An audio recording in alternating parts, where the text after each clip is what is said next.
माननीय प्रधानमंत्री जी ने केंद्र सरकार के सभी कर्मचारियों के लिए 8th सेंट्रल पे कमीशन को मंजूरी दे दी है। साल 2025 सरकारी कर्मचारियों के लिए खुशखबरी लेकर आया है। केंद्र सरकार ने 8वें वेतन आयोग के गठन को मंजूरी दी तो सरकारी कर्मचारियों ने सिर्फ एक ही सवाल पूछा। सवाल ये कि 8वां वेतन आयोग के तहत सैलरी कितनी बढ़ेगी। अब इसके जवाब में एक फॉर्मूला सामने आया है। नाम है एक्रॉयड फॉर्मूला।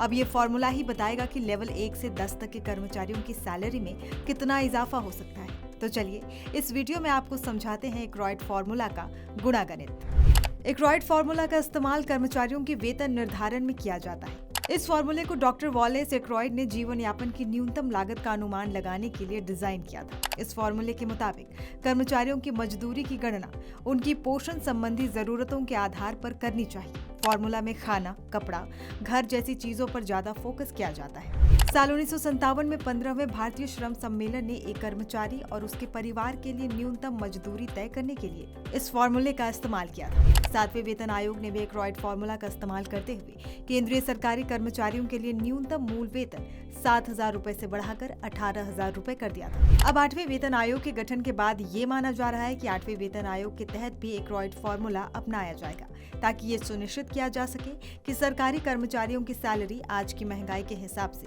उचित है या नहीं। हालांकि केंद्र सरकार फिटमेंट फैक्टर के तहत भी ये सुनिश्चित कर सकती है कि 8वें वेतन आयोग की घोषणा के बाद कर्मचारियों की सैलरी में कितना इजाफा किया जाना चाहिए। ऐसे में जानिए क्या है फिटमेंट फैक्टर।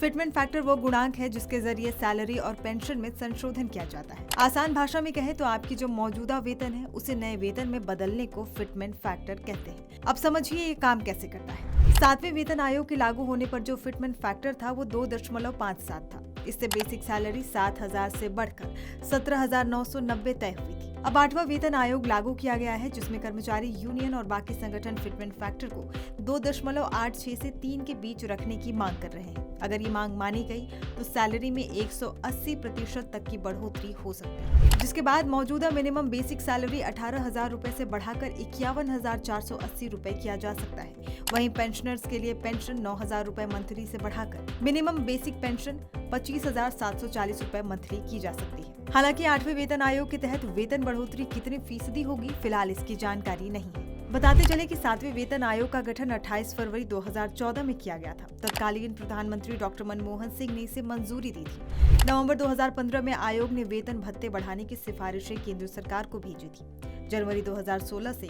इसे लागू होना था, लेकिन कुछ कारणों से तय तिथि पर यह लागू नहीं हो सका। 8वें वेतन आयोग के लिए अभी टर्म ऑफ रेफरेंस ही मांगा जा रहा है। ऐसे में वेतन आयोग की रिपोर्ट आने में 1 साल तक का समय लग सकता है। उसके बाद ही ये तय हो पाएगा कि किस स्टाफ की सैलरी कितनी बढ़ेगी।